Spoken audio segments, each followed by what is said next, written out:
How is it going? This is Queen Ofir. Worldwide gratitude and inspiration. Fearless wings of love. Welcome to Dare to with Passion. I'm your host, Queen Ofir. This show is all about how to live your life to the fullest. Mind, body, and soul. Your journey has just begun. Gain insight to love and energy. Discover the passion of living in the moment. Living with passion. Life is a gift. Life is a gift. Life is a gift. Dare to live with passion, because passion is a lifestyle. Dare to live with passion. To love and energy. Discover the passion of living in a moment, living now, living with pleasure. Life is a gift. Dare to live with passion, because passion is a lifestyle. Fearless wings of love.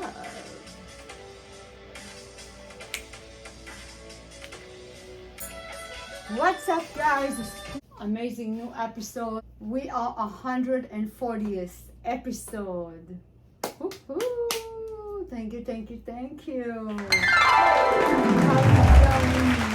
to Dare to Live with Passion. We are so excited for this beautiful new podcast.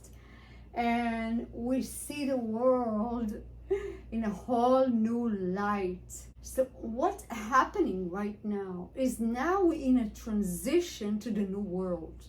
So what does that mean? That means that the old world was empowered governments. That was the old world, not empowering the people. Now the tide has turned, is empowering the people. The people in the world are the most important things, not the governments. The governments need just to do their job to make sure people are happy wherever they are. What I'm seeing right now, which I understand, the world is shifting, so give more power to the people so they will have better life, better sense of self-appreciation towards life.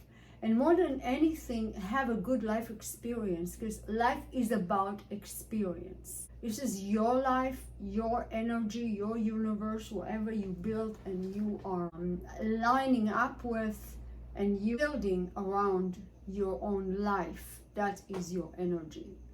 So the world has awakened, and still there's a lot of work to do worldwide. But still parts of the world, as we know it, don't really operate from that mindset. And why is that? Because we still have 55 countries worldwide that living under dictatorship. I mean, their citizens living under dictatorship. I mean, they have no free speech, they have no free anything. They don't even know a lot of things because they're not being exposed to things that we know here in the Western world. So the shift that we are seeing here, that we bring the power to the people now. People all over the world now be able to experience a whole different direction and mindset. Just because the world has already gone from the dark ages, from the darkness, it has been through multiple different dimensions.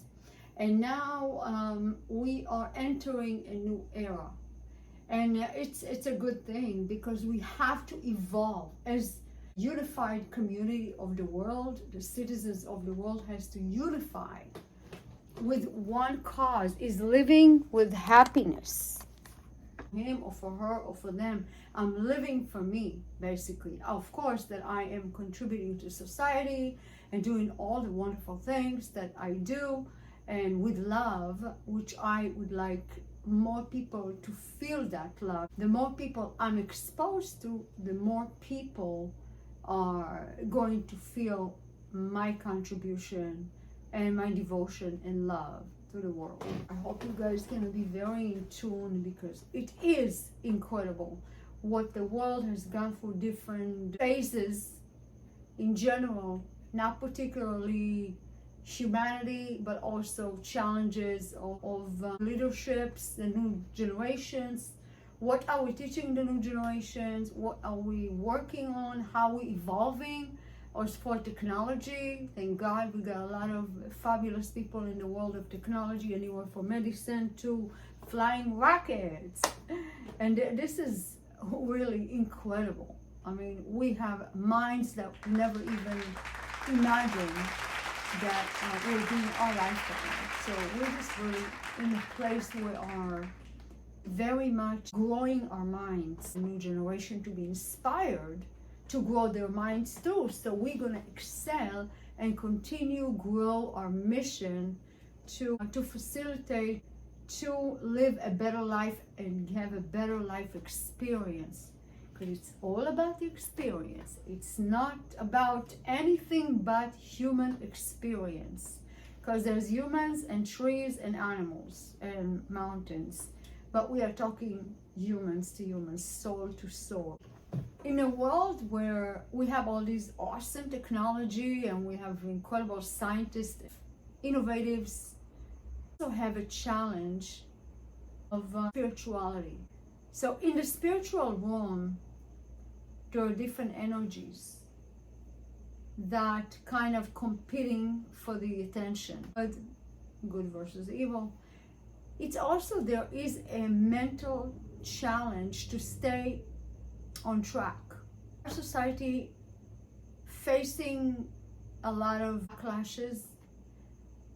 Our society, although we are growing, there's a lot of souls out there that's still living in the old universe. The mental challenge comes how we value well-being, mindset, state of being, our happiness, and how do we value our mental state? What do we value?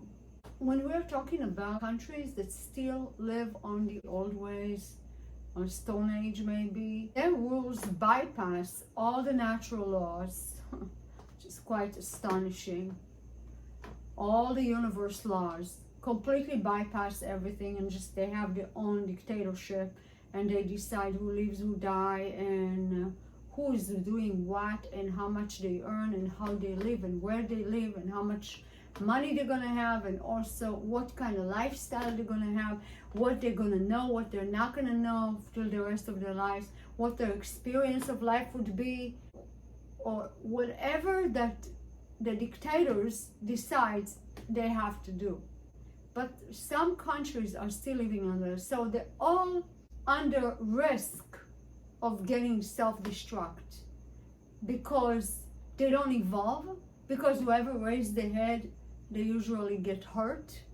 And non-verbal language, where they know where they are and they know how to behave because they're not going to do anything to rise up or anything. So they're not going to evolve, because if you're not going to let people speak up, there will be no leaders.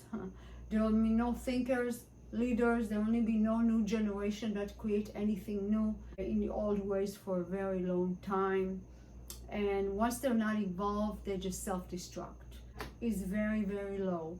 But guess what? The frequency in other countries is low too, because we are in generally suppressed our emotions, suppressed in our lives, because we hear so much negativity throughout the day, throughout the night, throughout social media, news channels, or being bombarded with different negative themes and ideas and all sorts of subjects that should awake us to a beautiful world, and we should be excited about a new world.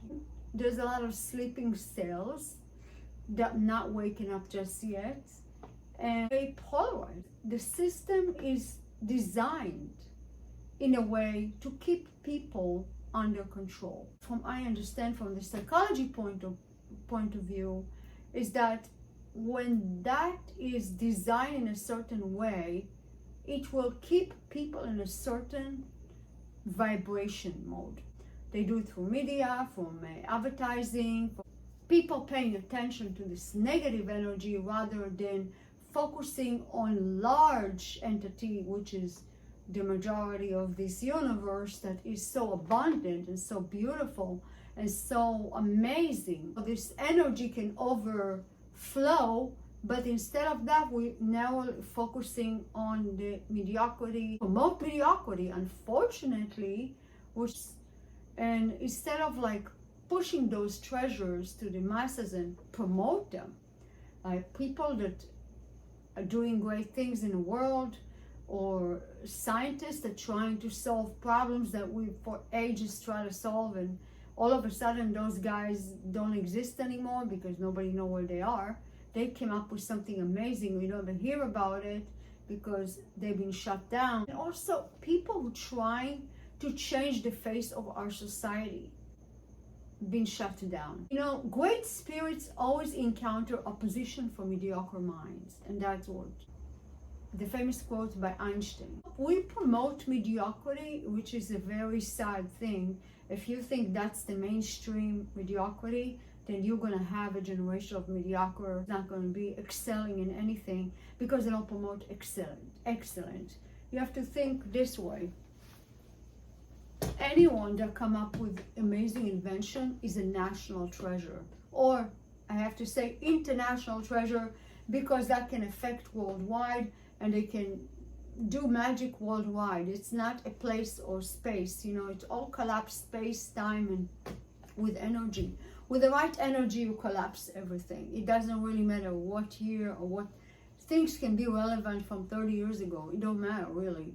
But they come up with something, and here and now it's hot. Here and now. We don't have the past and we don't have the future. Whoever thinking the future exists, they are delusional. There's no future. The future is now. What we're seeing now gets the promotion. What we're seeing now gets the attention. What we're seeing now, we are present right now, at this time, at this moment. That's where everything shakes, moves, and transforms. There is no other state. The state we have is a state of now, a state of being. Right now, I'm looking at you, you're looking at me. We are here, present, in this conversation. There's no separation between the divine and you, that one who's watching. So, what does that mean? That there is no separation, okay? We all one entity, one. So if you say, for example, oh, I don't like rich people or this, so you are bashing rich people, that means that you are distanced yourself from success, from joy, from happiness, from abundance, because you don't believe abundance belongs in you. You believe that only them, they have it because they have it. Because you perceive that they are separate from you. They are not. And actually, what you're doing, you make it very difficult for you to feel abundant because you just denounced it. Monetary or non-monetary, spiritually, mentally, it's all part of the divine. With that spiritual energy towards negativity, you are amplifying the negative rather than building your power. So if you are giving that power away from you, because you know, you have to understand, you have a lot of power. Little that you know how much the words are going to be reflect back to you. We don't want to segregate ourselves too much among ourselves. Think about is the law of attraction. If you denounce wealth, you're speaking bad about wealth, guess what? You are distancing yourself from wealth, which can be very beneficial to you, which everybody want to live in prosperity system. But you denounce money, then money not going to come to you. Or you don't believe you deserve love, which is happen to people that just simply don't believe they are worthy of abundance or love. I want to really talk about this problem that some people don't believe in themselves. In general rule of not believing in yourself, that means you have a low self-esteem, or you just don't like yourself or don't love yourself. Okay, but if you love yourself, you want to have good things in your life.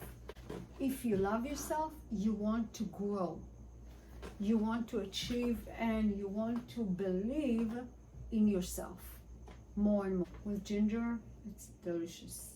Use ourselves with powerful books, authors. For example, Ayn Rand, like one of the, I think, one of the most phenomenal authors of our century, Napoleon Hill. These people are very, very powerful. I was stunned and heard that the gentleman, Charlie Kirk, was killed in his event. I was really saddened. I was sad about it. We are just guests in this world.